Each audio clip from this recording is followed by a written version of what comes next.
In every generation, two Prose Bros are born. Chosen to watch every episode of Buffy and tell you what they think about them.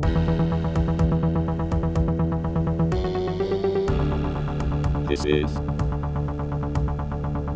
the Prose Bros Visit Sunnydale. Season 2.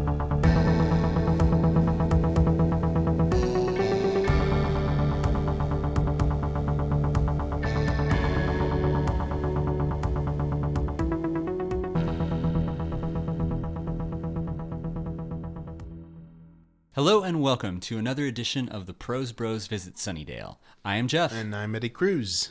And today we are doing What's My Line, Part 1. Part 1 of 2. Yes. Yes. Oh, there's two of them. Yeah. You know what sucks What? about that? I kind of remember both these as kind of shitty episodes. I don't know if that's true or not. I will go ahead and say that we've thought that about a lot of episodes, and they turn out to be not so bad, especially in the second season, especially when we compare them to the first season. Like Ink Among Me Girl, we both were like, oh, this is going to be awful. And we're like, hey, that wasn't that bad. True. Yeah, so maybe it won't be that. Maybe they'll be good. Maybe we'll notice things that we didn't notice before. So what do you remember from this episode? There was like a career day, right? Like a career, or like, was it something like that? Where they all take a quiz and they find out what they're supposed to be when they grow up. And Buffy's going to be what, like a nothing? Yeah, she's going to be in or does she not take series of canceled TV shows. I also barely remember this episode, so I shouldn't shit all over it. I remember that there's a new Slayer. There which is. I thought was kind of bullshit. And I remember her not being cool and her wearing overalls. Right on. Yeah, I think I remember the accent being really rough. I remember the accent really throwing off the character for me and being like, she's kind of like overacting.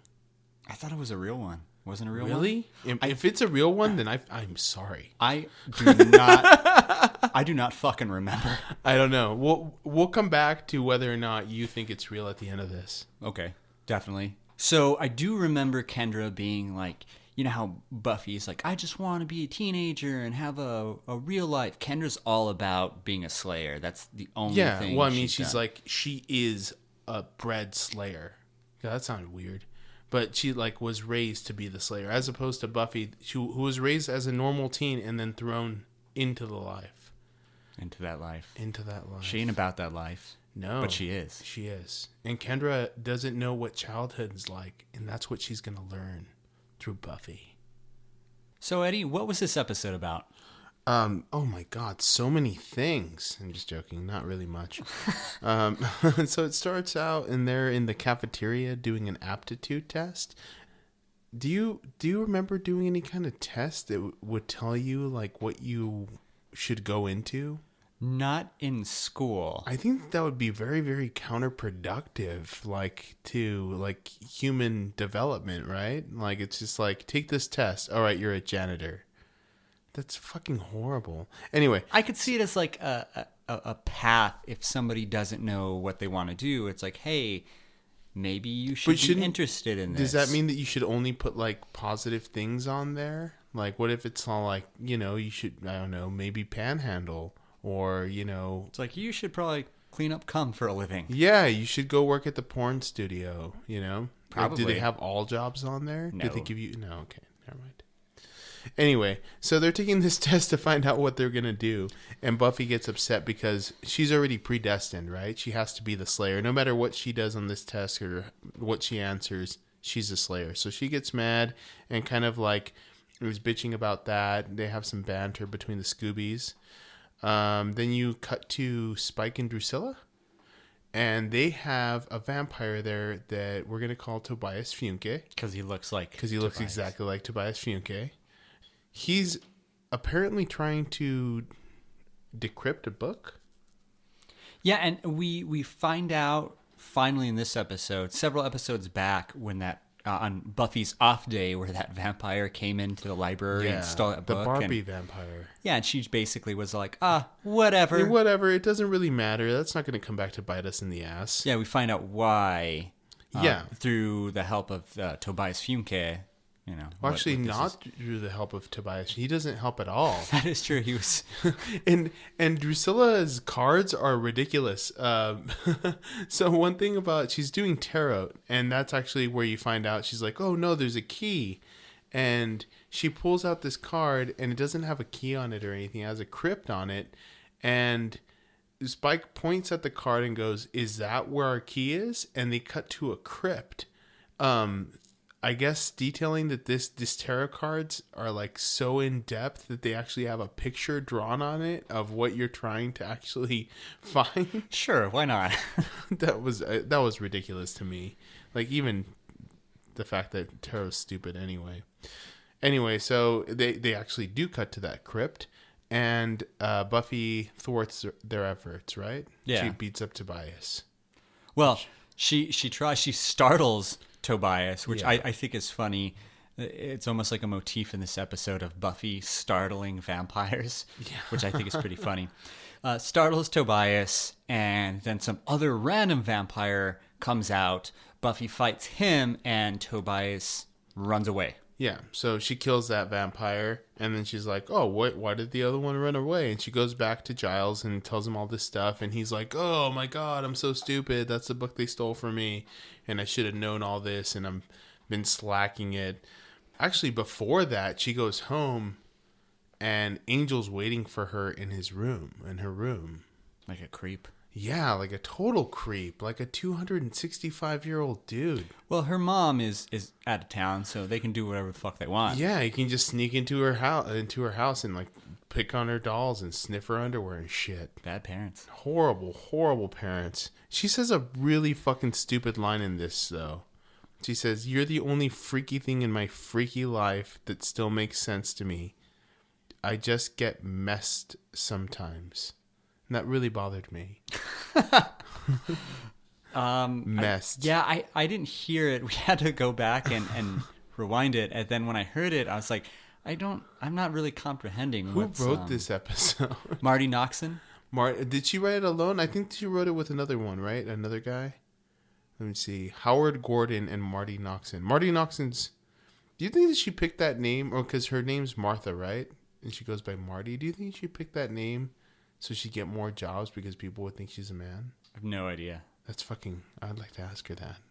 Anyway. But she's kind of known for, like, she's like one of the showrunners later on in the series. That's cool.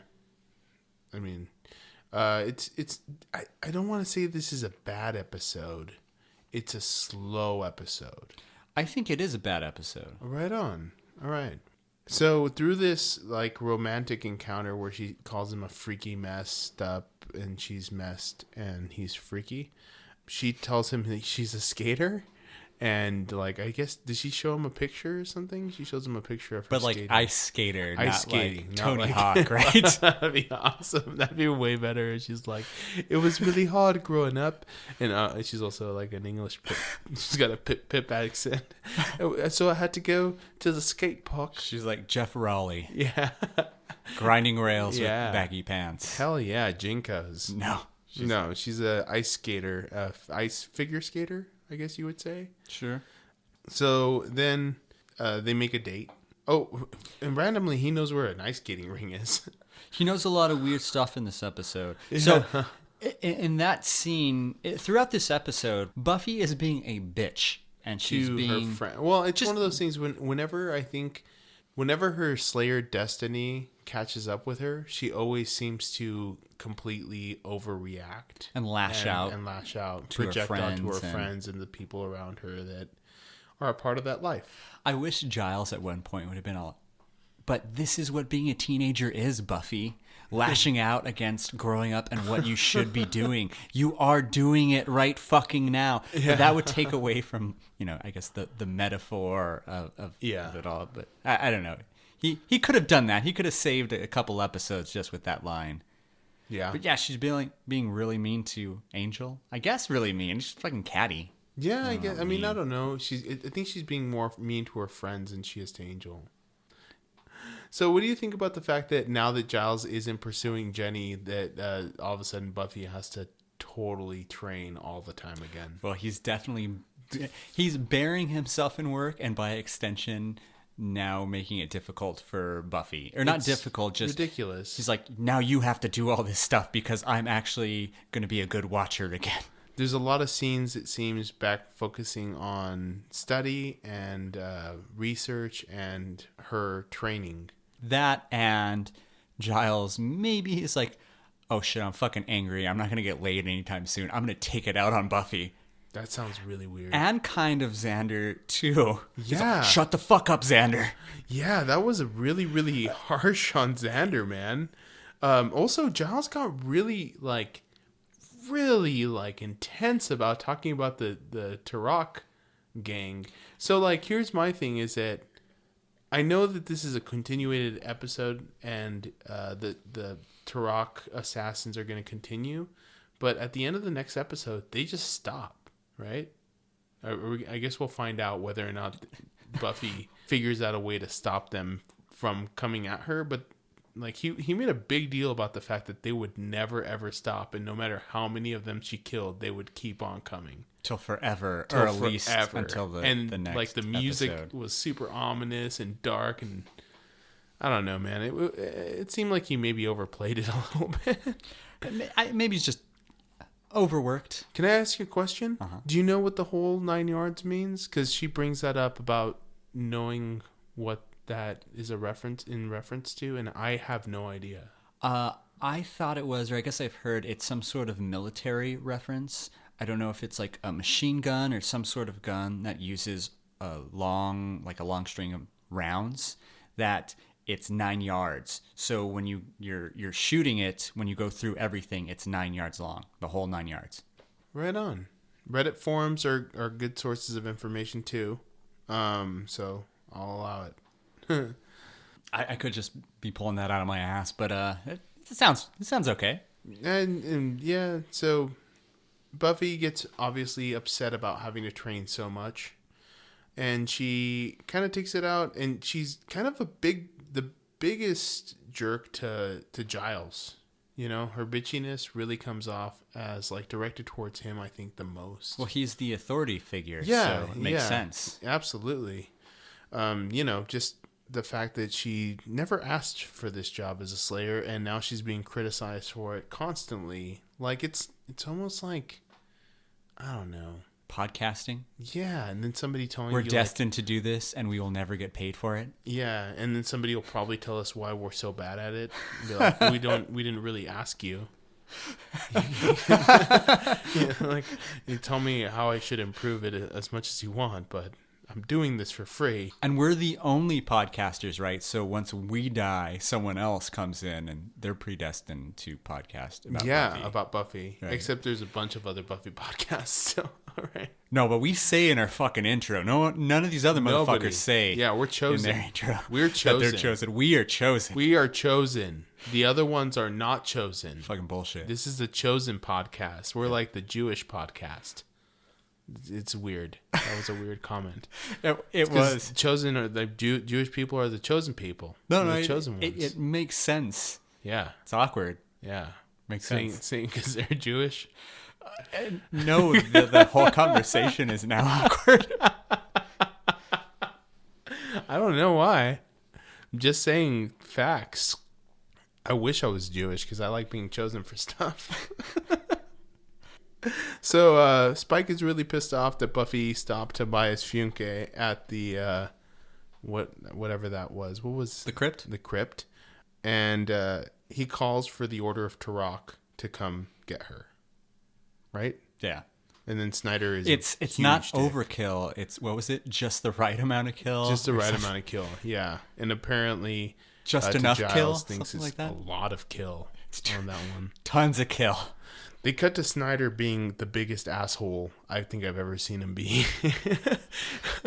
He says to Xander, every time you open a mouth, it's a toxic event. Oh, but the way he says the way he says it was so worse. It's just the biggest jerk.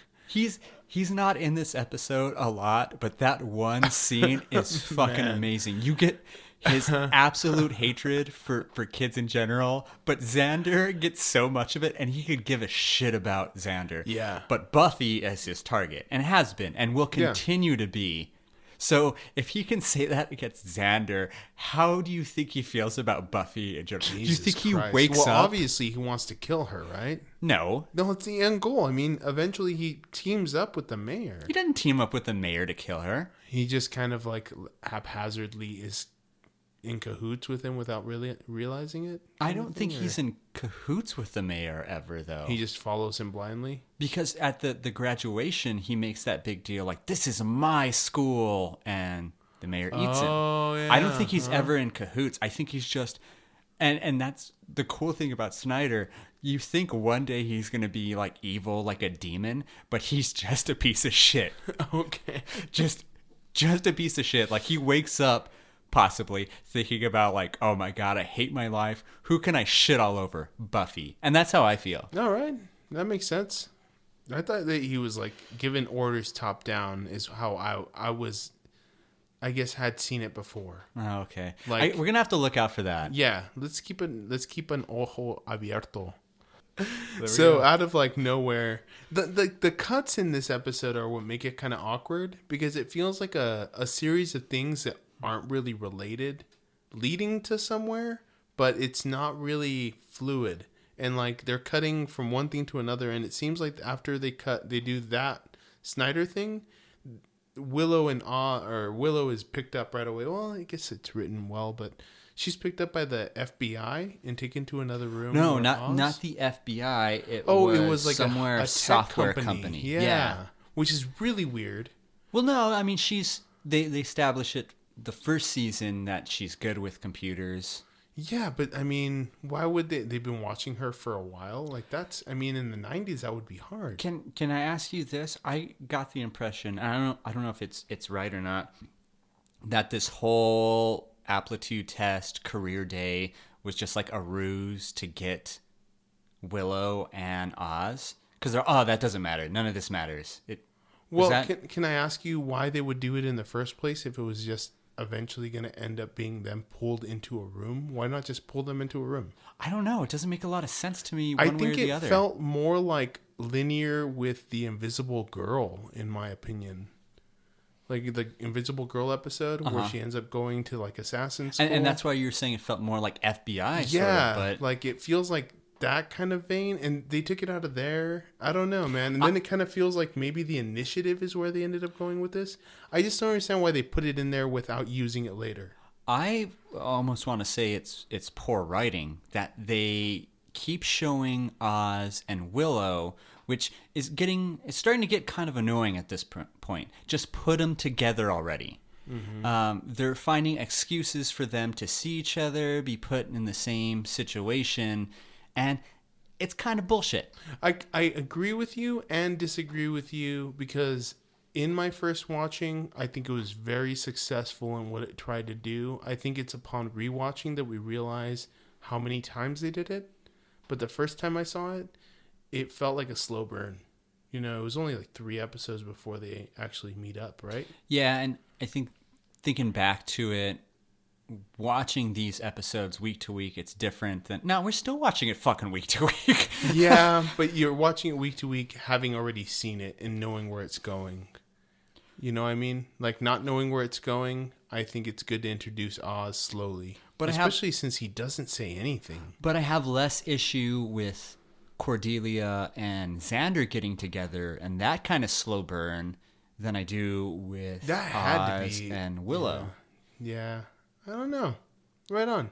I actually wrote down, do you think this is the Initiative? I think it would be cool if they had, like, explored that whole tech company thing more, or explored, like, something like that, like an outside private interest coming in and trying to capitalize on Buffy or even the Hellmouth. Do you think that would have been cool? Yeah. You think maybe they were just, like, spitballing ideas and ended up writing into there? I think so, and you've mentioned that before, where it's like this idea of the Initiative, and they use that later, but there's a lot of ideas in the first 2 seasons that go nowhere. They bring up, like we were talking about, the whole frat boy episode, and the scope of Buffy launches into the world, and this one frat house, they influence everybody else in this like business world, but it doesn't go anywhere in the series other than that episode. They have these ideas and then they just end. Yeah, which is really kind of shitty. Well, they cut in this episode from there to a guy walking up and selling makeup door to door. And I completely forgot that he was an assassin and was like, what the fuck is going on? I thought that guy had his own episode, but I guess he kind of does. This one and the next one. Yeah, the next one. Two weird things about that. Yeah. Well, several weird things, but two that come to my mind. That housewife, the redheaded housewife, seemed almost offended when he was like, oh, free this. And she's all, free? All right, come on in. That seemed like weird acting to me. I don't know how you felt about that, but it was very strange. Yeah, it was a little bit weird. She definitely came off as a jerk when she was like free for no reason. Yeah, it was like almost like she was like unhappy that he was going to offer her things. I think it's kind of weird that he's an assassin, right? He's a part of this is like the kickoff of the Turok assassins. They get that guy with the scar coming off the bus and they show you this guy, right? Yeah. So does this guy really count as an assassin, or is he just a serial killer? Because he seems to be going door to door, killing every single person, no matter what they. I mean, are we to assume that rude redhead was on his list of like people to kill? Huh? I didn't. He seems like he's just arbitrarily killing everybody. Because I mean, he just goes door to door, killing people. It's one of her neighbors, right? He goes to her neighbor's house to kill them, to get inside the house, to watch Buffy's house. And that's why you see him with that scene with the binoculars, right? So it's not arbitrary. He's doing it for a reason. Oh, okay. I thought he was just like door-to-door salesman guy. Yeah, no, he is planning whatever the fuck. I don't know why he's watching her. His whole shtick is to get inside the house with his Avon lady thing and just be a bug dude. Yeah. Transform into bugs. Question for you. If you were made out of bugs and you could transform into a human being, why transform into that human being? Right? What the fuck? I didn't really think about that. I would look like The Rock all the time. Do you think maybe it's because that dude is so unassuming and you would let that dude into your house? I would not let that guy into my house. I would let The Rock into my house. I'd be like, come in. Can you rock bottom me real quick? It'd be People's weird. elbow? Yeah. It'd be fucking hilarious. But I guess maybe you could argue it's because he's unassuming as that kind of pudgy dude. But like, come on, man. If I'm going to be made out of bugs. Natalie Portman. Everybody loves her. Like, women would be like, come in. Natalie Portman showed up and was like, try my new cosmetics. They're cruelty free. Okay. Yeah, no, whatever. Yeah. And guys obviously would be like, whoa, Natalie Portman. Anyway, so Xander and Giles are left to do research by Buffy, who has a date. She has a big date with a 265-year-old vampire who doesn't know how to skate. So they show her in this beautiful montage with like Kenny G playing in the background. Oh my God, the score through this entire episode was awful. Yeah. So real fast, we watch Buffy a lot, obviously, and we have, and there are some episodes where like, this is a great episode. We really like this. This wasn't for me at all. And part of the reason because it was so cheesy, and this is one of these moments. Her skating alone with the score in the background, also super skating fucking cheesy, kind of poorly. Like it's not like it was almost like watching somebody skate at a roller rink just in a circle, and an unnecessary scene. Yeah, because she's skating alone. If she made plans with Angel, shouldn't that motherfucker have showed up on time? Yeah, like what the fuck? Yeah, Angel. Or is it just like she knew that what was going on is Angel likes to watch, and it's like she just showed up and started skating knowing that he was there watching her? He does. He is... Because that's what happened. Well, they make that mention. That's super creepy. Yeah, it's super creepy. He's a 265-year-old watching Voyeur. a 16-year-old girl ice skate in a ring. Well, they established that he's lurking around the school randomly during the day because he knows about career day. He is not a good person.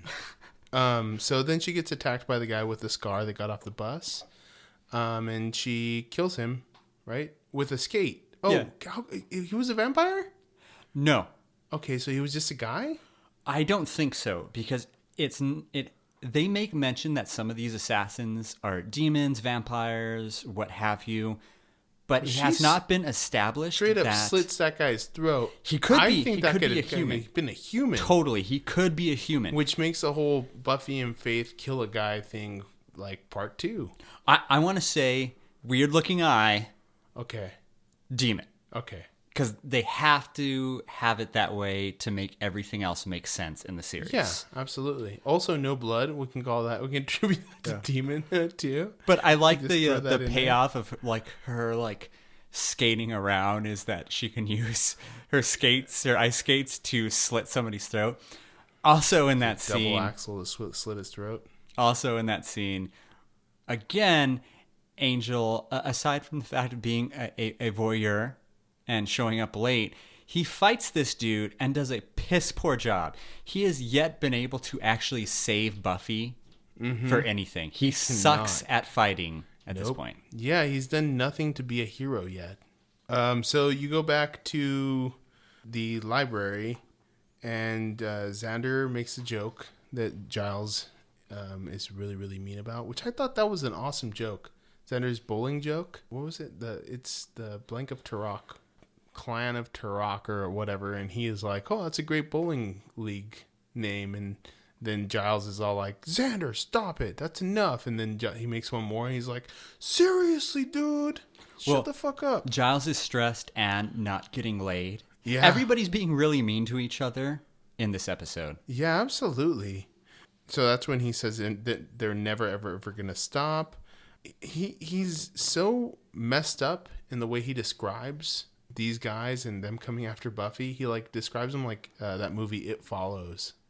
You know, like they're never ever going to stop. You can never run away from it. They're slowly going to come at you. And the next day, Buffy at school is fucking paranoid. And she ends up grabbing Oz, putting him up against a wall. Which I liked that scene just because we've gotten from Cordelia in the first season that people view Buffy as kind of a psychopath and just unstable. And you see her just like grab Oz by the throat and push him up against the locker. And Oz is cool with it. I kind of don't like that he's so cool with it. Yeah, he's so incredibly cool that at the time I loved that, and now it's like a little over. Like, no, there's no way you would be this cool about that. Okay, so question for you. A tiny little girl grabs you by the throat and is obviously super strong and like basically pushes you up by the throat against the locker. You guys are the same size. You're both tiny. You're tiny in this. Okay. And you're just fine. And then she's like, I'm so sorry. And then just wigs out and leaves. And you're fine with it? What do you do?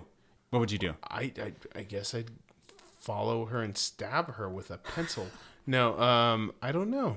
I would say for me, I'd probably stay away from her. For me, at least I'd be all, what the fuck? Yeah, it's right? fucking crazy. Yeah, if I had friends, I would have told them the story about the time this little girl grabbed me by the throat and put me against the wall. See, but that happens to Cordelia in the first season, and Cordelia's all like, oh, she's crazy, she's a bitch. I think that's normal. What Oz does is not normal. He's too cool. Yeah, but I think that they really wanted him to be the most likable person you could possibly be. So in a short amount of time, the betrayal aspect that works later would come in and actually work. He had to be incredibly likable, like too likable, which is probably why they give no lines, because everybody likes a person who doesn't talk. Really? It's true, man. I think originally I did like that, and he's in a band, he's cool. This time around, rewatching it, I don't like that. 30-year-old Geoff. 30-year-old Geoff don't like it. When you first watched it, you were more like watching it through the eyes of Buffy, and now you're watching it through the eyes of like Giles. I think and I'm watching it through the eyes of Snyder. I would say initially watching it, we were both watching it through the eyes of Xander. Yeah. All right, so Kendra's accent is finally revealed. Are we jumping to Kendra? Well, so she gets, after Buffy and Angel beat up that vampire, Kendra grabs Angel and beats the shit out of him. Well, before that, we see somebody come. Earlier on in the episode, we saw somebody come by bus, then we see somebody come by plane, which I think is weird, but and attacks one of the flight attendant dudes, right? Does she attack him? We see a person that we assume is going to be one of the assassins coming after Buffy. Yeah. And so then she doesn't go after Buffy. She sees Buffy kissing Angel, and she goes after Angel. And she sees Angel specifically as a vampire. So she goes after Angel, grabs him, and starts kicking his ass. Easily at that. So she's kicking his butt, and then she locks him up in a cage, and she goes, "I'm a vampire slayer, man." No. Basically. And that's the end of the episode. No, Buffy shows up, and she starts fighting her. But yeah, so... Well, she shows up to Angel's The one place. thing I remembered was horrible about this episode is Kendra's accent. Yeah, it's fucking awful. Yeah. And I thought it was okay initially. But if it had been authentic, I would have... It's not. This girl is from LA, and that was a choice.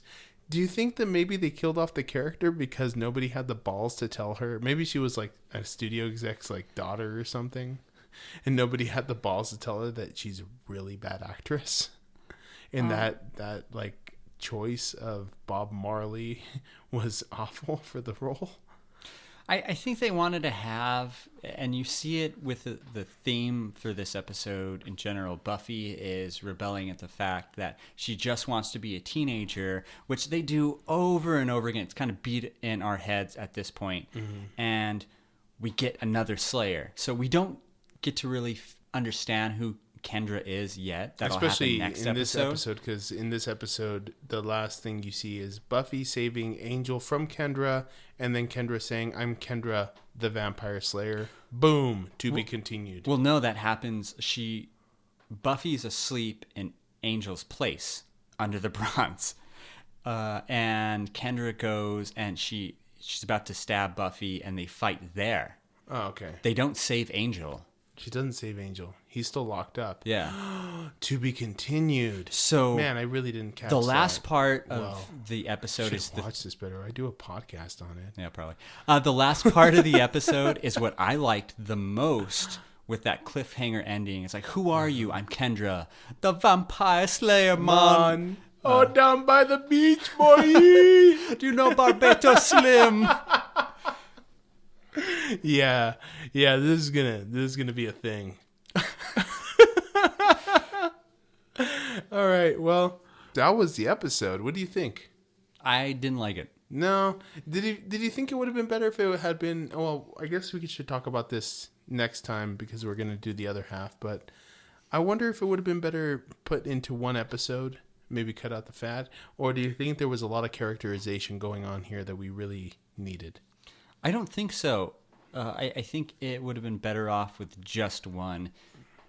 Giles is back to normal as the typical worrywart, not getting laid. For the record, he never actually got laid by Jenny Calendar yet. Yeah, well, now he doesn't even have that the hope, prospect, right? Yeah, hope. The hope is what keeps you alive, man. And we get more, like I was saying earlier, more of Buffy just wanting to be a teenager. We've been beaten over the head with this. Yeah, man. I feel this is I'm like the over weakest that. episode this season. And, I really wasn't into it. And I like the idea of having another Slayer to compare Buffy to. And you brought up Faith. That's done way better. Mm-hmm. I agree. And also, she's the antithesis. I'm not going to try to say Antithesis? That word. Yeah, I'm not going to try to say that word. Antithesis. I did it, Dad. Of Buffy. She's the bad girl. She's the one that doesn't give a fuck. Even though Buffy is skipping class and whatever, she really does care what people think about her. Well, I would say she's Faith. Faith is the antithesis of Kendra, which we will see this next episode. Okay. Because Kendra's the one who's like training. She like loves her watcher, this and that. Buffy's in between, and that is what makes Buffy way more dynamic. And we could talk about this a lot more this next episode. The Slayer spectrum? Yeah, we didn't get shit this episode, which is why personally I didn't like it. And it's one of the weakest episode we've seen so far from this season, and maybe even, just my opinion, season 1 level weak. Damn. Considering there's Spike, Drusilla, Angel, it's pushing the plot, the overall story arc for season 2. It sucks. It should be 1 episode. Right on. You made that Lord of the Rings joke. It is the Fellowship of the Rings of this 2-part episode. Yeah. I guess next time I really want to get into this spectrum of slaying. It sounds fun. Yeah. I wanted to mention some funny motifs that I noticed, or at least one funny motif. This is the second time we see somebody evil or like a monster come by bus this season. Yeah. It's basically you come by bus. Not the last time.